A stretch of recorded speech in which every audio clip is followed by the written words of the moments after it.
இந்த பொங்கலுக்கு பூர்விகால Vivo mobile வாங்கி up to 7,000 rupees cashback பெறுங்க.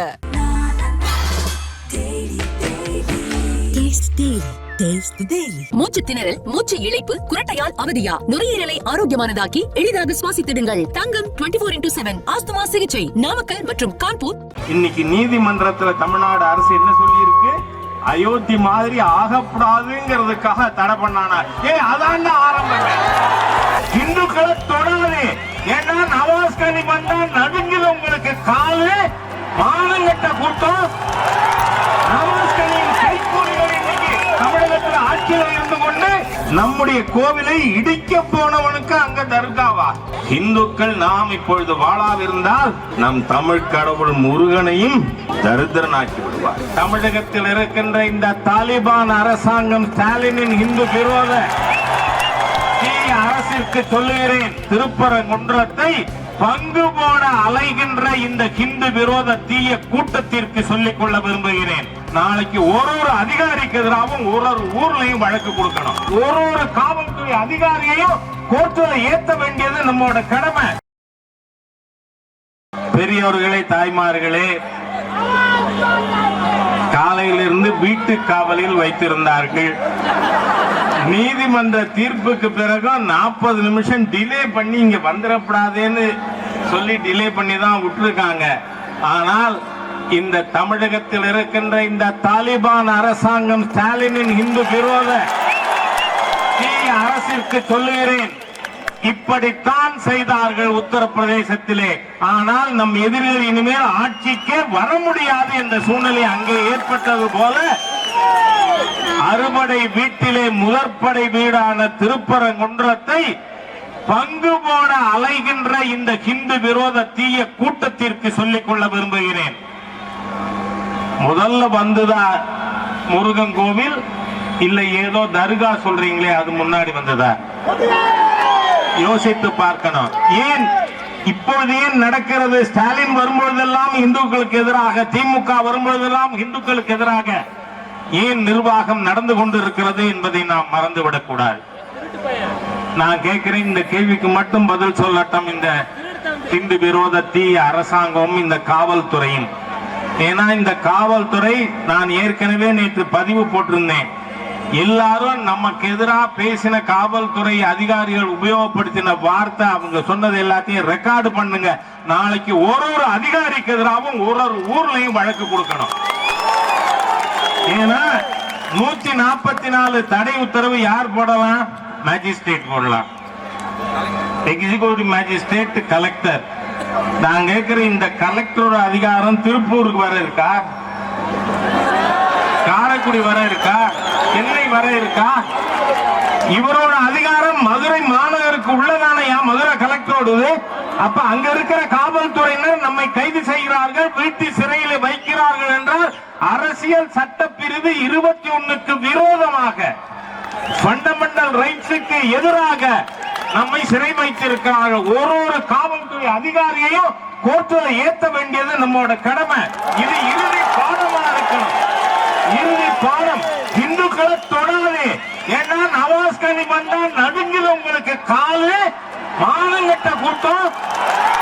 நவாஸ் கனியின் கைக்கூலிகள் இன்னைக்கு தமிழகத்தில் ஆட்சியில் இருந்து கொண்டு இன்னைக்கு குறைஞ்சது 5 லட்சம் இந்துக்கள் கூடியிருப்பார்கள். பல்லாயிரக்கணக்கான இந்து நிர்வாகிகள், இந்து அமைப்பை சேர்ந்தவர்கள், இந்து முன்னணி, பாரதிய ஜனதா கட்சி எல்லாரையும் சிறையில் அடைச்சு வச்சுட்டு என்ன பண்றீங்க? இந்த சிக்கந்தர் என்கின்ற நபர் பிறக்கிறதுக்கு முன்னாடி நமக்கு காசி விஸ்வநாதர் கோயில் மேல இருக்கு. நான் மேல ஏறி காசி விஸ்வநாதரை தரிசனம் பண்ணிட்டு தான் வந்தேன்.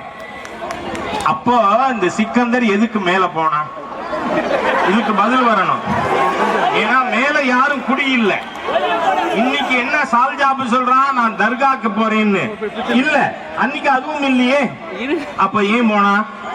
அங்கு இருந்த காசி விஸ்வநாதர் கோயிலை இடிப்பதற்கு போனான் என்றுதான் ஊரிலே எல்லோரும் பேசுகிறார்கள். அதனால நம்முடைய கோவிலை இடிக்க போனவனுக்கு அங்க தர்காவா? இன்னொன்னு அரசாங்க ரெக்கார்டுல இருக்கு, அந்த சிக்கந்தர் அவருடைய சமாதி இருக்கிறது கோரிப்பாளையத்துல.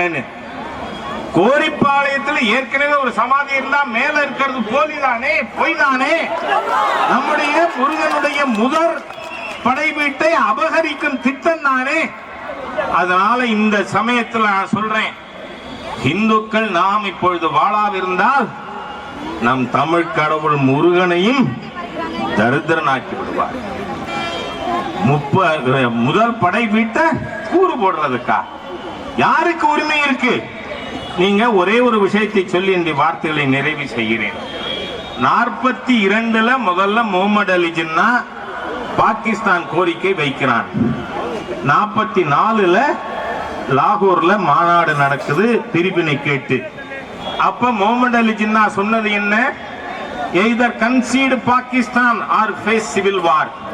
ஒன்னு பாகிஸ்தான குடு, இல்ல உள்நாட்டு யுத்தத்தை எதிர்கொள்ள வேண்டியிருக்கும்னு. அப்பொழுது நம்முடைய சட்டமேதை பீம்ராவ் அம்பேத்கர் அவர்கள் தான் தெளிவாக தன்னுடைய கருத்தை தெரிவித்தார். கன்சீடிங் Pakistan will not solve this threat to civil war. Pakistan கொடுக்கின்ற காரணத்தால் நமக்கு இருக்கின்ற உள்நாட்டு போர் அது போகாது. It will not solve.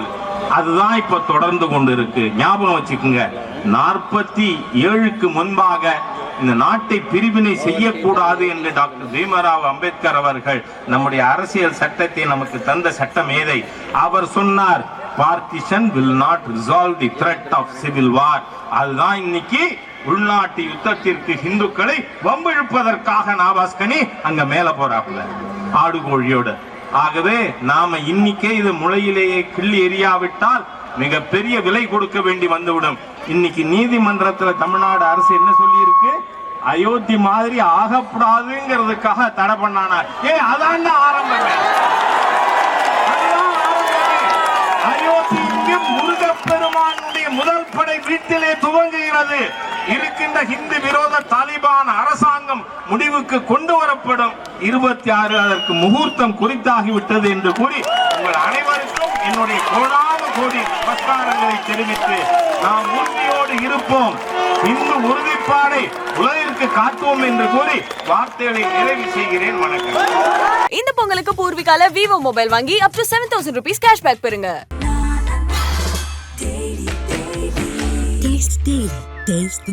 மூச்சு திணறல், மூச்சு இழைப்பு, குரட்டையால் அவதியா, நுரையீரலை ஆரோக்கியமானதாக்கி எளிதாக சுவாசித்திடுங்கள். தங்கம் 24/7 ஆஸ்துமா சிகிச்சை நாமக்கல் மற்றும் கான்பூர்.